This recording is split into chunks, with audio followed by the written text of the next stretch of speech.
ಯೇಸುವೆ ಸ್ತೋತ್ರ, ಯೇಸುವೆ ವಂದನೆ. ಆತ್ಮೀಯ ಸಹೋದರ ಸಹೋದರಿಯರೇ, ಇಂದು ನಾವು ಧ್ಯಾನಿಸಲಿರುವ ಸುವಾರ್ತೆ ಸಾಧಾರಣ ಕಾಲದ 18ನೆಯ ಭಾನುವಾರ, ಆಗಸ್ಟ್ 4. ನಾವು ಪ್ರಾರ್ಥಿಸೋಣ. ಸ್ತುತಿಗಳ ಮಧ್ಯೆ ವಾಸಿಸುವ ತಂದೆಯಾದ ದೇವರೇ, ನಿಮ್ಮ ನಾಮಕ್ಕೆ ಅನಂತ ಕೋಟಿ ಸ್ತುತಿ ಸ್ತೋತ್ರ ವಂದನೆಗಳನ್ನು ಸಲ್ಲಿಸುತ್ತೇನೆ ಪ್ರಭುವೆ. ಈ ದಿನ ನಾವು ಸಾರಲಿರುವ ಈ ಸುವಾರ್ತೆ ಜನರು ಅರ್ಥೈಸುವಂತೆ ಪವಿತ್ರಾತ್ಮರ ಶಕ್ತಿಯಿಂದ ಅವರನ್ನು ತುಂಬಿರಿ. ಈ ಸುವಾರ್ತೆ ಬೋಧಿಸಲು ನನಗೆ ಬೇಕಾದ ಸ್ವರ್ಗೀಯ ಜ್ಞಾನವನ್ನು ಕರುಣಿಸಿರಿ. ಈ ಸುವಾರ್ತೆಯ ಮೂಲಕ ಜನರ ರೋಗ ರುಜಿನಗಳು, ನೋವು, ದುಃಖಗಳು ದೂರವಾಗಿ ಪವಿತ್ರಾತ್ಮರಿಂದ ಅಭಿಷೇಕವಾಗಿ ಅವರು ಜೀವಿಸುವಂತಾಗಲಿ. ಯೇಸು ನಾಮದಲ್ಲಿ ಪ್ರಾರ್ಥಿಸುತ್ತೇನೆ, ಆಮೆನ್. ವಿಮೋಚನಾ ಕಾಂಡದಿಂದ ವಾಚನ. ಅಧ್ಯಾಯ 16, ವಾಕ್ಯಗಳು 2-4, 12-15. Exodus chapter 16 verses 2-4, 12-15. ಮರುಭೂಮಿಯಲ್ಲಿ ಇಸ್ರಾಯೇಲರ ಸಮಾಜವೆಲ್ಲ ಮೋಶೆ ಮತ್ತು ಆರೋನರ ವಿರುದ್ಧ ಗೊಣಗುಟ್ಟಿತು. ಈ ಸಮಾಜವೆಲ್ಲ ಹಸಿವೆಯಿಂದ ಸಾಯಿಸಬೇಕೆಂದು ಈ ಮರುಭೂಮಿಗೆ ನಮ್ಮನ್ನು ಕರೆತಂದಿದ್ದೀರಿ. ನಾವು ಈಜಿಪ್ಟಿನಲ್ಲಿದ್ದಾಗ ಸರ್ವೇಶ್ವರನ ಕೈಯಿಂದಲೇ ಸತ್ತಿದ್ದರೆ ಎಷ್ಟೋ ಲೇಸಾಗಿತ್ತು. ಆಗ ಮಾಂಸ ಪಾತ್ರೆಗಳ ಪಕ್ಕದಲ್ಲೇ ಕುಳಿತು ಹೊಟ್ಟೆ ತುಂಬ ಊಟ ಮಾಡುತ್ತಿದ್ದೆವು ಎಂದು ಗೊಣಗಿದರು. ಆಗ ಸರ್ವೇಶ್ವರ ಮೋಶೆಗೆ, ಇಗೋ ನೋಡು, ಆಕಾಶದಿಂದ ನಿಮಗೋಸ್ಕರ ಆಹಾರವನ್ನು ಸುರಿಸುವೆನು. ಈ ಜನರು ಪ್ರತಿದಿನವೂ ಹೊರಗೆ ಹೋಗಿ ಆಯಾ ದಿನಕ್ಕೆ ಬೇಕಾದಷ್ಟು ಮಾತ್ರ ಕೂಡಿಸಿಕೊಳ್ಳಬೇಕು. ನನ್ನ ಕಟ್ಟಳೆಯ ಪ್ರಕಾರ ನಡೆಯುವರೋ ಇಲ್ಲವೋ ಎಂದು ಇದರಿಂದ ಪರೀಕ್ಷಿಸಿ ತಿಳಿಯುತ್ತೇನೆ. ಇಸ್ರಾಯೇಲರ ಗೊಣಗಾಟ ನನಗೆ ಕೇಳಿಸಿತು. ಅವರಿಗೆ, ಸಂಜೆ ಮಾಂಸವನ್ನು, ಬೆಳಿಗ್ಗೆ ಬೇಕಾದಷ್ಟು ರೊಟ್ಟಿಯನ್ನು ತಿನ್ನುವಿರಿ. ಇದರಿಂದ ನಾನು ನಿಮ್ಮ ದೇವರಾದ ಸರ್ವೇಶ್ವರ ಎಂದು ನಿಮಗೆ ಗೊತ್ತಾಗುವುದು ಎಂದು ಹೇಳು ಎಂದರು. ಸಂಜೆಯಾಗುತ್ತಲೇ ಲಾವಕ್ಕಿಗಳು ಬಂದು ಅವರ ಪಾಳೆಯವನ್ನು ಮುಚ್ಚಿಕೊಂಡವು. ಬೆಳಿಗ್ಗೆ ಪಾಳೆಯದ ಸುತ್ತಲೂ ಮಂಜು ಬಿದ್ದಿತು. ಆ ಮಂಜು ಆರಿ ಹೋದ ನಂತರ ಮರುಭೂಮಿಯ ನೆಲದಲ್ಲಿ ಮಂಜಿನ ಹನಿಗಳಂತೆ ಏನೋ ಸಣ್ಣ ಸಣ್ಣ ರವೆಗಳು ಕಾಣಿಸಿದವು. ಇಸ್ರಾಯೇಲರು ಅದನ್ನು ಕಂಡು ಇಂಥದ್ದೆಂದು ತಿಳಿಯದೆ ಒಬ್ಬರಿಗೊಬ್ಬರು ಮನ್ನಾ ಎಂದರು.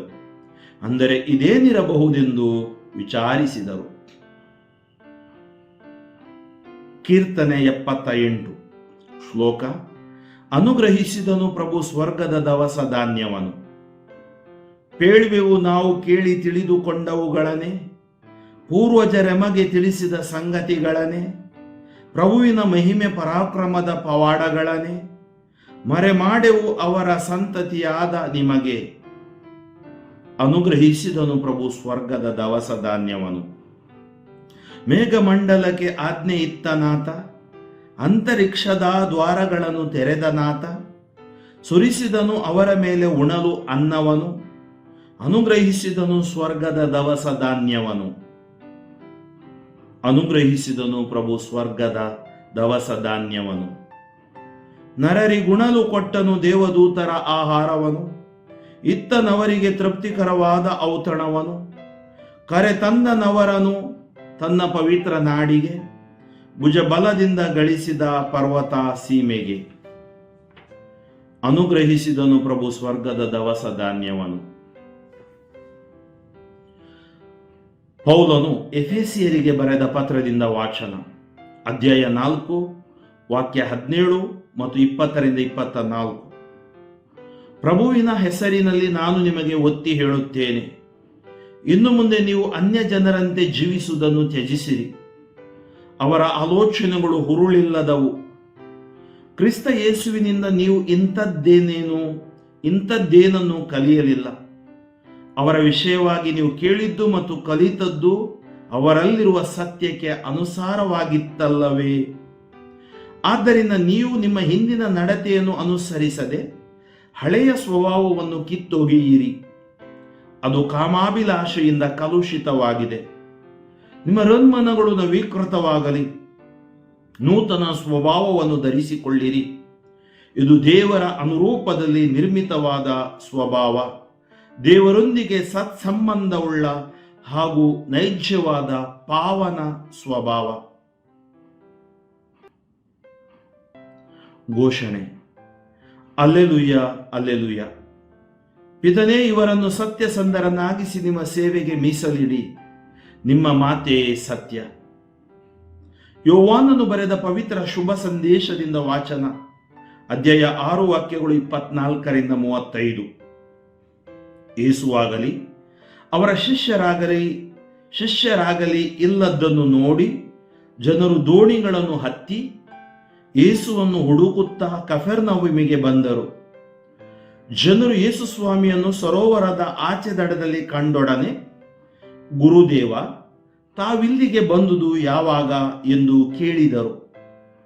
ಯೇಸು ಅವರಿಗೆ, ನಾನು ನಿಮಗೆ ಸತ್ಯವಾಗಿ ಹೇಳುತ್ತೇನೆ, ನೀವು ನನ್ನನ್ನು ಹುಡುಕಿಕೊಂಡು ಬಂದದ್ದು ಸೂಚಕ ಕಾರ್ಯಗಳನ್ನು ನೋಡಿ ಗ್ರಹಿಸಿಕೊಂಡದ್ದರಿಂದ ಅಲ್ಲ, ಹೊಟ್ಟೆ ತುಂಬುವಷ್ಟು ರೊಟ್ಟಿ ಸಿಕ್ಕಿದ್ದರಿಂದ.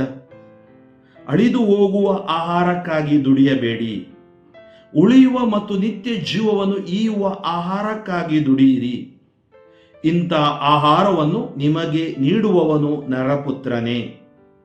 ಏಕೆಂದರೆ ಪಿತನಾದ ದೇವರು ತಮ್ಮ ಅಧಿಕಾರ ಮುದ್ರೆಯನ್ನು ಆತನ ಮೇಲೆ ಒತ್ತಿದ್ದಾರೆ ಎಂದು ಉತ್ತರ ಕೊಟ್ಟರು. ಆಗ ಆ ಜನರು, ದೇವರು ಮೆಚ್ಚುವ ಕಾರ್ಯಗಳನ್ನು ನಾವು ಮಾಡಬೇಕಾದರೆ ಏನು ಮಾಡಬೇಕು ಎಂದು ಕೇಳಿದರು. ಅದಕ್ಕೆ ಯೇಸು, ದೇವರು ಕಳುಹಿಸಿದಾತನನ್ನು ನೀವು ವಿಶ್ವಾಸಿಸಬೇಕು, ಇದೇ ಅವರು ಮೆಚ್ಚುವ ಕಾರ್ಯ ಎಂದರು. ಅದಕ್ಕೆ ಆ ಜನರು, ನಾವು ನೋಡಿ ನಿಮ್ಮಲ್ಲಿ ವಿಶ್ವಾಸವಿಡುವಂತೆ ನೀವು ಏನು ಮಾಡುವಿರಿ? ಯಾವ ಸೂಚಕ ಕಾರ್ಯವನ್ನು ತೋರಿಸುವಿರಿ? ನಮ್ಮ ಪೂರ್ವಜರಿಗೆ ಮರುಭೂಮಿಯಲ್ಲಿ ತಿನ್ನಲು ಮನ್ನಾ ಸಿಕ್ಕಿತು, ತಿನ್ನಲು ಅವರಿಗೆ ಸ್ವರ್ಗದಿಂದ ರೊಟ್ಟಿ ದೊರಕಿತು ಎಂದು ಪವಿತ್ರ ಗ್ರಂಥವೇ ಹೇಳುತ್ತದೆಯಲ್ಲವೇ ಎಂದರು. ಯೇಸು ಅವರಿಗೆ, ನಿಮಗೆ ಸತ್ಯವಾಗಿ ಹೇಳುತ್ತೇನೆ, ಸ್ವರ್ಗದಿಂದ ನಿಮಗೆ ರೊಟ್ಟಿಯನ್ನು ಕೊಟ್ಟವನು ಮೋಶೆಯಲ್ಲ, ನಿಮಗೆ ಸ್ವರ್ಗದಿಂದ ನಿಜವಾದ ರೊಟ್ಟಿಯನ್ನು ಕೊಡುವವರು ನನ್ನ ಪಿತನೇ. ಏಕೆಂದರೆ ಸ್ವರ್ಗದಿಂದ ಇಳಿದು ಬಂದು ಲೋಕಕ್ಕೆ ಸಜೀವವನ್ನು ನೀಯುವತನೇ ದೇವರು ಕೊಡುವ ರೊಟ್ಟಿ ಎಂದು ಹೇಳಿದರು. ಅದಕ್ಕೆ ಆ ಜನರು, ಅಂಥ ರೊಟ್ಟಿಯನ್ನೇ ನಮಗೆ ಯಾವಾಗಲೂ ಕೊಡಿ ಎಂದು ಕೇಳಿದರು. ಆಗ ಯೇಸು, ನಾನೇ ಜೀವದಾಯಕ ರೊಟ್ಟಿ, ನನ್ನ ಬಳಿ ಬರುವವನಿಗೆ ಹಸಿವೇ ಇರದು, ನನ್ನಲ್ಲಿ ವಿಶ್ವಾಸವಿಡುವವನಿಗೆ ಎಂದಿಗೂ ದಾಹವಾಗದು ಎಂದರು.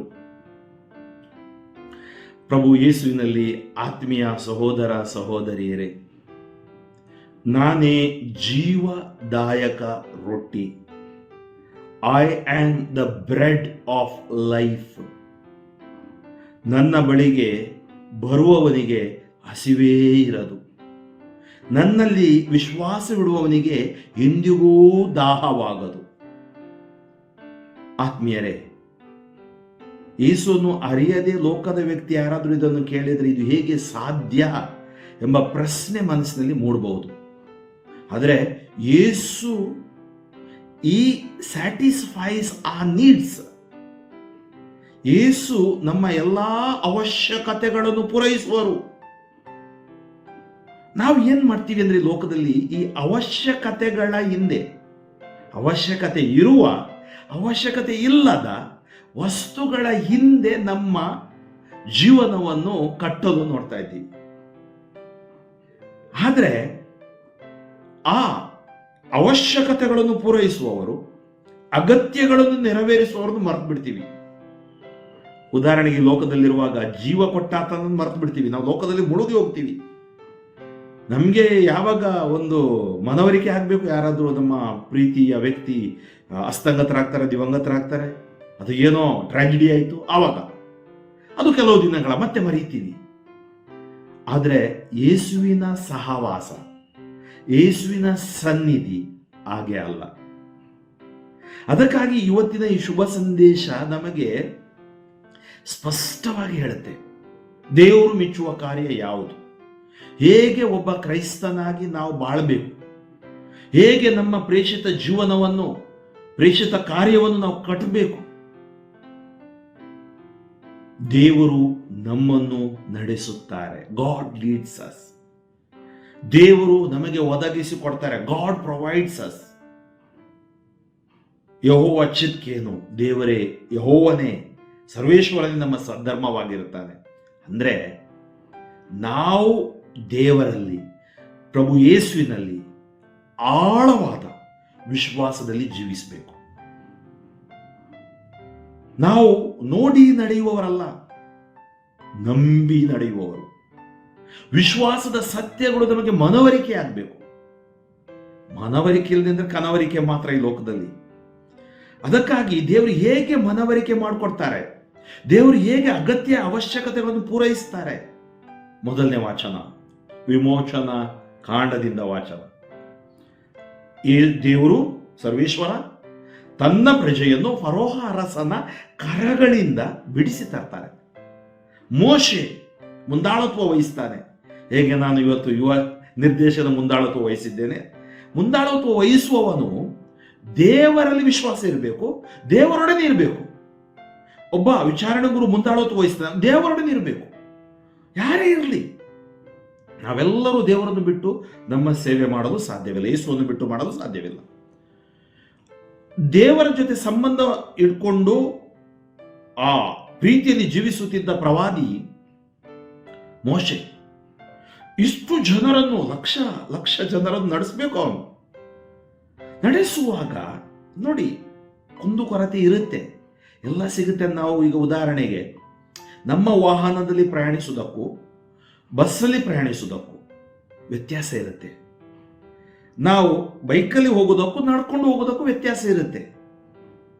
ಕೆಲವು ಅನುಕೂಲತೆಗಳು ಅನಾನುಕೂಲತೆಗಳು ಇರ್ತವೆ. ಎಲ್ಲವೂ ನಮಗೆ ಅಗತ್ಯ ಅನುಕೂಲವಾಗಿ ಇರುತ್ತೆ ಅಂತೇಳಿ ಅರ್ಥ ಅಲ್ಲ.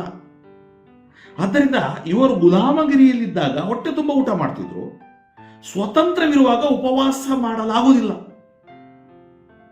ಗುಲಾಮಗಿರಿಯ ಹೊಟ್ಟೆ ತುಂಬ ಊಟ ಒಳ್ಳೆಯದು, ಸ್ವತಂತ್ರವಾಗಿದ್ದು ಹಸಿವಿನಿಂದ ಇದ್ರೂ ಪರವಾಗಿಲ್ಲ ಎಂಬುದು ಒಳ್ಳೆಯದು. ಯೋಚಿಸುವ ಶಕ್ತಿ ಅವರಿಗಿರಲಿಲ್ಲ. ಆತ್ಮೀಯರೇ, ಅವ್ರು ಗುಣಗುಡ್ತಾರೆ. ಅಲ್ಲಿ ಮಾಂಸ ಸಿಕ್ತಿತ್ತು, ಎಲ್ಲ ಹೊಟ್ಟೆ ತುಂಬ ಊಟ. ನಾವು ನಾವು ನಾವು ಹೊಟ್ಟೆ ತುಂಬ ಊಟಕ್ಕಾಗಿರುವವರೆಲ್ಲ ಕ್ರೈಸ್ತರು. We are not there to fill our stomachs, fill our pockets. We are there to witness. We are there to do the will of God. ನಾವು ಸಾಕ್ಷಿಗಳಾಗಲು, ಯೇಸುವಿನ ದೇವರು ಮೆಚ್ಚುವ ಕಾರ್ಯ, ಯೇಸುವನ್ನು ವಿಶ್ವಾಸಿಸಿ ಜೀವಿಸಲು, ಸಾಕ್ಷಿಯಾಗಲು ನಾವಿದ್ದೀವಿ. ಅವರ ಚಿತ್ತ ನಡೆಸಲು ನಾವಿದ್ದೀವಿ. ಅಲ್ಲಿ ಅವರ ಚಿತ್ತ ನಡೆಸಲಿಲ್ಲ, ತಮ್ಮ ಚಿತ್ತ. ಏನ್ ಹೇಳ್ತಾರಲ್ಲ, ಇದು ಸಂಕುಚಿತ ಮನೋಭಾವ ಅಂತಾರೆ. ಸಂಕುಚಿತ ಮನೋಭಾವ ವ್ಯಕ್ತಿ, ಅವನು ರೋಗಿ. ಆ ಸಂಕುಚಿತ ಮನೋಭಾವ ಅವನನ್ನೇ ತಿನ್ನುತ್ತೆ. ಅವನು ಸಮಾಧಾನದಲ್ಲಿರೋಲ್ಲ, ಇತರರಿಗೆ ಸಮಾಧಾನದಲ್ಲಿರೋದು ಬಿಡೋಲ್ಲ. ಈ ಸಂಕುಚಿತ ಮನೋಭಾವ ನಮ್ಮೊಳಗಡೆ ಬಂದಾಗ ನಾವು ಪ್ರೇಷಿತ ಸೇವೆ ಮಾಡಲಾಗೋದಿಲ್ಲ. ಅಲ್ಲಿರುವ ಜನರ ಒಳಗಡೆ ಆ ಸಂಕುಚಿತ ಭಾವ ಅಂತ, ಅವರು ನಮ್ಮ ಹೊಟ್ಟೆ ತುಂಬಲಿ, ನನ್ನ ಮನೆ, ನನ್ನ ಕುಟುಂಬ ಅಷ್ಟೇ, ಅಲ್ಲಿಂದ ಹೊರಗಡೆ ಹೋಗ್ತಾ ಇಲ್ಲ. ಆವಾಗ ದೇವರು ಎಷ್ಟು ಕರುಣಾಭರಿತ ದೇವರು ನೋಡ್ರಿ.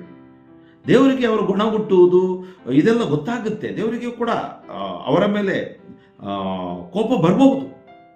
ಆದರೂ ಅವರು ಆಕಾಶದಿಂದ ಅವರಿಗೆ ರವೆಯಂತಹ ಒಂದು ವಸ್ತುವನ್ನು, ಲಾವಕ್ಯಗಳನ್ನು ಕೊಡ್ತಾರೆ.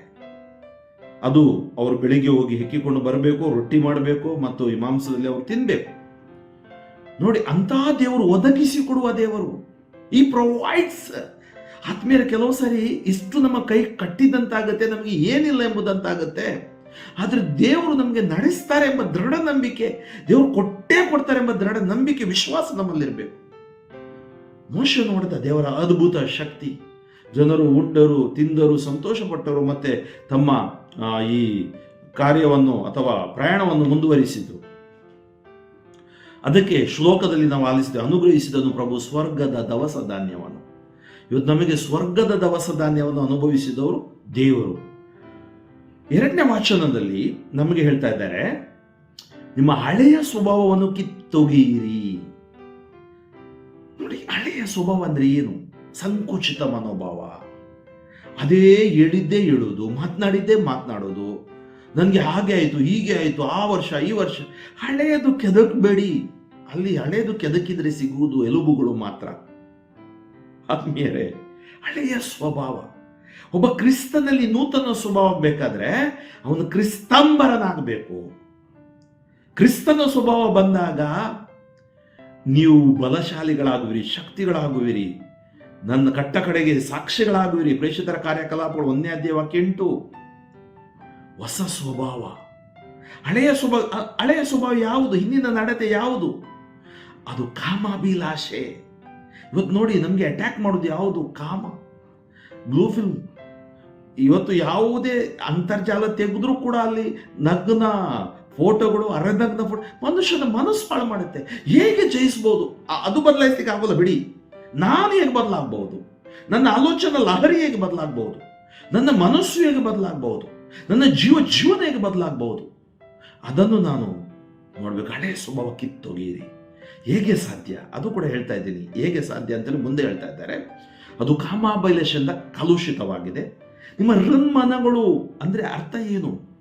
ನಿಮ್ಮ ಯೋಚನೆಗಳು, ನಿಮ್ಮ ಅಂತರಂಗ ಇದು ನವೀಕೃತವಾಗಲಿ. ನೂತನ ಸ್ವಭಾವವನ್ನು ಧರಿಸಿಕೊಳ್ಳಿರಿ. Have a new self. ಹಳೆಯದೇ ಬೇಡ, ಅದು ಸಂಕುಚಿತ ಮನೋಭಾವ ಬೇಡ. ನಾವು ಈ ಲೋಕಕ್ಕೆ ಇರುವವರಲ್ಲ, ನಾವು ದೇವರಿಗಾಗಿ ಇರುವವರು. ಅಂದ್ರೆ ನೋಡಿ ಏನ್ ಹೇಳ್ತಾರೆ, ಇದು ದೇವರ ಅನುರೂಪದಲ್ಲಿ ನಿರ್ಮಿತವಾದ ಸ್ವಭಾವ, ದೇವರೊಂದಿಗೆ ಸತ್ಸಂಬಂಧವುಳ್ಳ ಹಾಗೂ ನೈಜವಾದ ಪಾವನ ಸ್ವಭಾವ. ಹೇಗೆ ಬರುತ್ತೆ? ದೇವರ ವಾಕ್ಯ ಓದುವುದರ ಮೂಲಕ, ಪ್ರಾರ್ಥನೆ ಮಾಡುವುದರ ಮೂಲಕ, ಅದರಲ್ಲೂ ವಿಶೇಷವಾಗಿ ಪರಮ ಪ್ರಸಾದದಲ್ಲಿ ನಾವು ಒಂದಾಗುವುದರ ಮೂಲಕ ಬರುತ್ತೆ. 100% ಬರುತ್ತೆ. ಅದರಿಂದ ಆತ್ಮೀಯ ಸಹೋದರ ಸಹೋದರಿಯರೇ, ನಮ್ಮ ಆಧ್ಯಾತ್ಮಿಕ ಜೀವನವನ್ನು ನಾವು ನಿರ್ಲಕ್ಷಿಸುವುದು ಬೇಡ, ಆಲಕ್ಷಿಸುವುದು ಬೇಡ. ಅದನ್ನೇ ಇವರು ಹೇಳ್ತಾ ಇದ್ದಾರೆ, ನೂತನ ಸ್ವಭಾವ ಧರಿಸಿಕೊಳ್ಳಿರಿ. ದೇವರ ಅನುರೂಪದಲ್ಲಿ ನಿರ್ಮಿತವಾದ ಸ್ವಭಾವ ದೇವರು ನಮ್ಗೆ ಕೊಟ್ಟಿದ್ದಾರೆ, ಪವಿತ್ರ ಆತ್ಮರ ಮೂಲಕ ನಮ್ಗೆ ಕೊಟ್ಟಿದ್ದಾರೆ. ಅದನ್ನು ನಾವು ದೀಕ್ಷಾಸ್ನಾನದಲ್ಲಿ ಪಡ್ಕೊಂಡಿದ್ದೀವಿ. ಇವತ್ತಿನ ವಾಚನದಲ್ಲಿ ಯೇಸು ಸ್ವಾಮಿ ಒಂದು ದೊಡ್ಡ ಅದ್ಭುತ ಮಾಡ್ತಾರೆ. ಏನು? 5,000 ಜನರಿಗೆ ಉಣಬಡಿಸ್ತಾರೆ. ತದನಂತರ ಅವ್ರಿಗೆ ಬೋಧನೆ ಕೂಡ ಕೊಡ್ತಾರೆ. ಯೇಸು ಸ್ವಾಮಿ ಇನ್ನೊಂದು ಬದಿಗೆ ದಡಕ್ಕೆ ಹೋಗ್ತಾರೆ. ಆದರೆ ಜನ ಅವ್ರನ್ನು ಹುಡುಕಿ ಬರ್ತಾರೆ. ಅವ್ರು ಕೇಳ್ತಾರೆ, ಗುರುದೇವ ತಾವು ಇಲ್ಲಿಗೆ ಬಂದುದು ಯಾವಾಗ ಎಂದು ಕೇಳಿದರು. ಯೇಸು ಅವರಿಗೆ, ನಾನು ನಿಮಗೆ ಸತ್ಯವಾಗಿ ಹೇಳ್ತೀನಿ, ನೀವು ನನ್ನನ್ನು ಹುಡುಕಿ ಬಂದದ್ದು ಸೂಚಕ ಕಾರ್ಯಗಳನ್ನು ನೋಡಿ ಗ್ರಹಿಸಿಕೊಂಡದ್ದರಿಂದ ಅಲ್ಲ. ಹೊಟ್ಟೆ ತುಂಬುವಷ್ಟು ರೊಟ್ಟಿ ಸಿಕ್ಕಿದ್ದರಿಂದ ಅಳಿದು ಹೋಗುವ ಆಹಾರಕ್ಕಾಗಿ ದುಡಿಯಬೇಡಿ, ಉಳಿಯುವ ಮತ್ತು ನಿತ್ಯ ಜೀವ ಆಹಾರಕ್ಕಾಗಿ ದುಡಿಯಿರಿ. ಇಂಥ ಆಹಾರವನ್ನು ನಿಮಗೆ ನೀಡುವವನು ನರಪುತ್ರನೇ, ಏಕೆಂದರೆ ಪಿತನಾದ ದೇವರು ತಮ್ಮ ಅಧಿಕಾರ ಮುದ್ರೆಯನ್ನು ಆತನ ಮೇಲೆ ಒತ್ತಿದ್ದಾರೆ. ಅಧಿಕಾರ ಮುದ್ರೆಯನ್ನು ಒತ್ತಿದ್ದಾರೆ. ಆದರೆ ನೀವು ಯೋಚನೆ ಮಾಡಿ ಪ್ರಿಯರೇ, ನಮ್ಮ ಜೀವನದಲ್ಲಿ ನಾವು ಯಾವುದಕ್ಕಾಗಿ ಜೀವಿಸ್ತಾ ಇದ್ದೀವಿ? ನಿತ್ಯ ಜೀವದೆಡೆಗೆ ನಮ್ಮ ಮನಸ್ಸು, ನಮ್ಮ ಕುಟುಂಬ ಹೋಗಬೇಕೆಂಬ ಆಸೆ ಇದೆಯಾ? ಇವತ್ತು ಅನೇಕ ಅದ್ಭುತಗಳು. ಜನ ರಿಟ್ರೀಟ್ಗೆ ಹೋಗ್ತಾರೆ, ಯಾರು ಕೈ ಇಟ್ಟಾಗ ಬೀಳ್ತಾರೆ, ಹೇಳ್ತಾರೆ, ಮೆಸೇಜ್ ಕೊಡ್ತಾರೆ, ವಿಷನ್ ತೋರಿಸ್ತಾರೆ. ಇದೆಲ್ಲ ಅಲ್ಲ, ಅದು ಕೇವಲ ಬೇಸಿಕ್. ಆದರೆ ಏನು ಇಂಪಾರ್ಟೆಂಟ್ ಗ್ರಹಿಸಿಕೊಳ್ಬೇಕು. ಆ ರಿಟ್ರೀಟ್, ಆ ವಾಕ್ಯ, ಆ ಸುವಾರ್ತೆ ಗ್ರಹಿಸಿಕೊಂಡಾಗ ನಾವು ಆಳವಾಗಿ ಬೆಳಿತೀವಿ. ಇಲ್ಲಾಂದ್ರೆ ಹಾಳಾಗಿ ಹೋಗ್ತೀವಿ. ನಾವು ಆಳವಾಗಿ ಬೆಳಿಬೇಕಾದ್ರೆ ಗ್ರಹಿಸಿಕೊಳ್ಳುವ ಶಕ್ತಿ ಪವಿತ್ರಾತ್ಮ ನಮ್ಗೆ ಕೊಡ್ತಾರೆ. ಇಲ್ಲಿ ಹೊಟ್ಟೆ ತುಂಬ ಊಟ ಸಿಕ್ತು ನೋಡಿ, ಪ್ರಾರ್ಥನಾ ತಂಡದಲ್ಲಿರುವವರು, ಬೇರೆ ಬೇರೆ ಸುವಾರ್ತಿಕರು ಕೂಡ ನಾವು ಯೋಚಿಸಬೇಕಾದ ವಿಷಯ ಇದು. ಏಕೆಂದರೆ ಯೇಸು ಸ್ವಾಮಿ ದೇವರವರಿಗೆ ಅಧಿಕಾರ ಕೊಟ್ಟಿದ್ದಾರೆ. ಅವರು ನಮಗೆ ನಿತ್ಯ ಜೀವವನ್ನು ನೀಡ್ತಾರೆ. ಅದಕ್ಕಾಗಿ ನಾವು ದುಡಿಯಬೇಕು. ಅದಕ್ಕಾಗಿ ನಮ್ಮ ಜನರನ್ನು ಸಿದ್ಧ ಮಾಡಬೇಕು. ಅವರ ಅಂತರಂಗವನ್ನು, ಅವರ ಆಲೋಚನಾ ಲಹರಿಯನ್ನು ಮತ್ತು ಅವರ ವ್ಯಕ್ತಿತ್ವವನ್ನು ನಾವು ಅಭಿವೃದ್ಧಿಗೊಳಿಸಲು, ಕ್ರಿಸ್ತನ ಹಾದಿಯಲ್ಲಿ ಕಟ್ಟಲು, ಕ್ರಿಸ್ತನಿಗೆ ಸೇವೆ ಮಾಡಲು ಮತ್ತು ಪ್ರೇರಣೆಯಾಗಲು ಇತರರಿಗೆ ಅಂಥ ವ್ಯಕ್ತಿತ್ವವನ್ನು ನಾವು ಕಟ್ಟುವಂತೆ ನಾವು ಮಾಡಬೇಕು.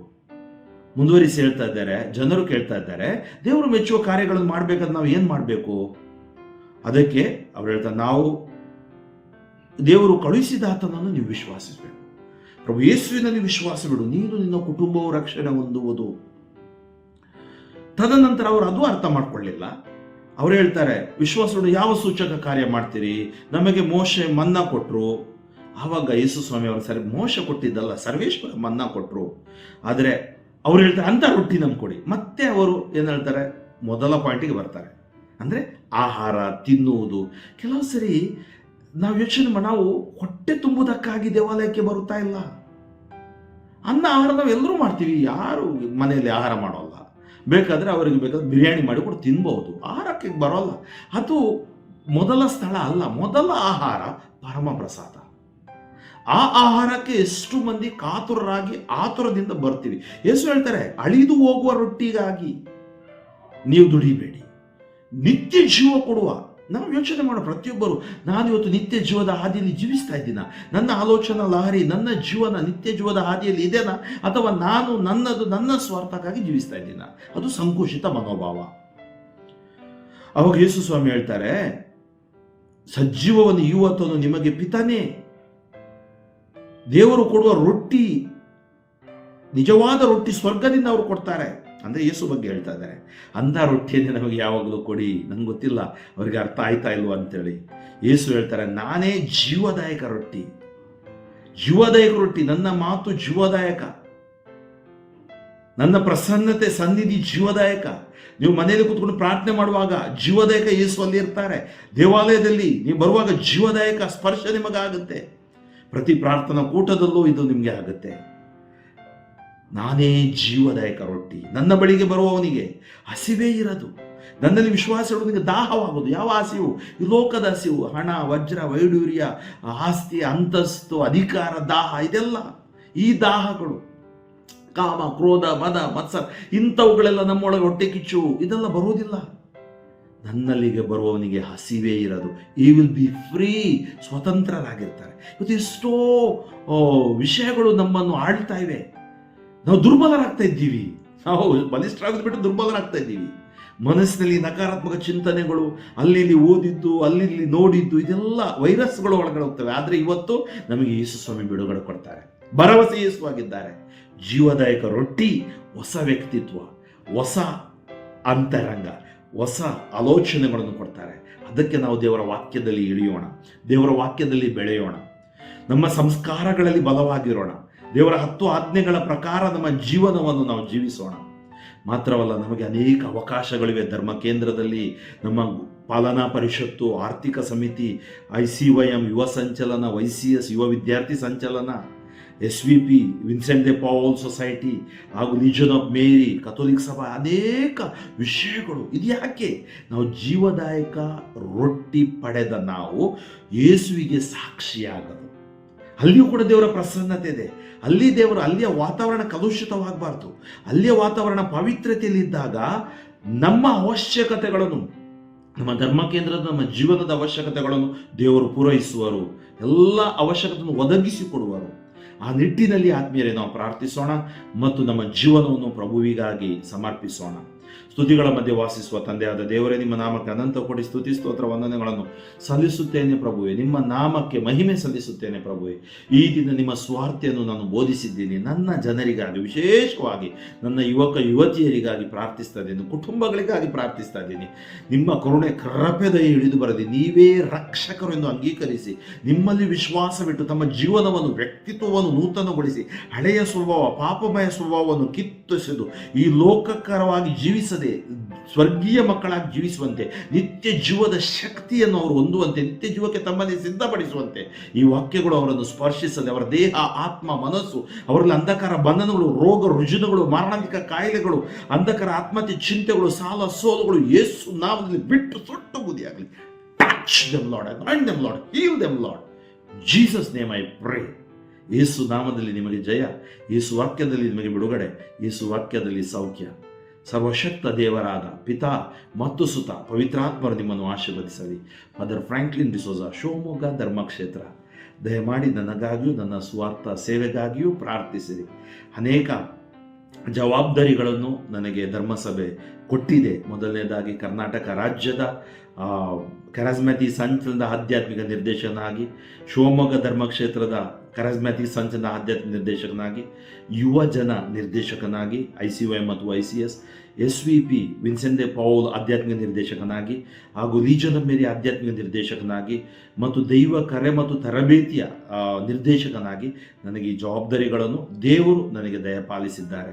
ನನಗಾಗಿಯೂ, ವಿಶೇಷವಾಗಿ ನಮ್ಮ ಧರ್ಮಕ್ಷೇತ್ರ ಶಿವಮೊಗ್ಗಕ್ಕಾಗಿಯೂ, ನಮ್ಮ ಧರ್ಮಗುರುಗಳು, ಧರ್ಮ ಭಗಿನಿಯರು, ಜನರಿಗಾಗಿಯೂ ಪ್ರಾರ್ಥಿಸಿ, ನಾನು ನಿಮಗಾಗಿಯೂ, ನಿಮ್ಮ ಕುಟುಂಬಗಳಿಗಾಗಿಯೂ ಮತ್ತು ಇಡೀ ವಿಶ್ವಕ್ಕಾಗಿಯೂ ನಾನು ಪ್ರತಿನಿತ್ಯ ನಮ್ಮ ಪ್ರಾರ್ಥನಾ ತಂಡದಲ್ಲಿ, ನಮ್ಮ ಪ್ರಾರ್ಥನೆಯಲ್ಲಿ ಪ್ರಾರ್ಥಿಸುತ್ತೇವೆ.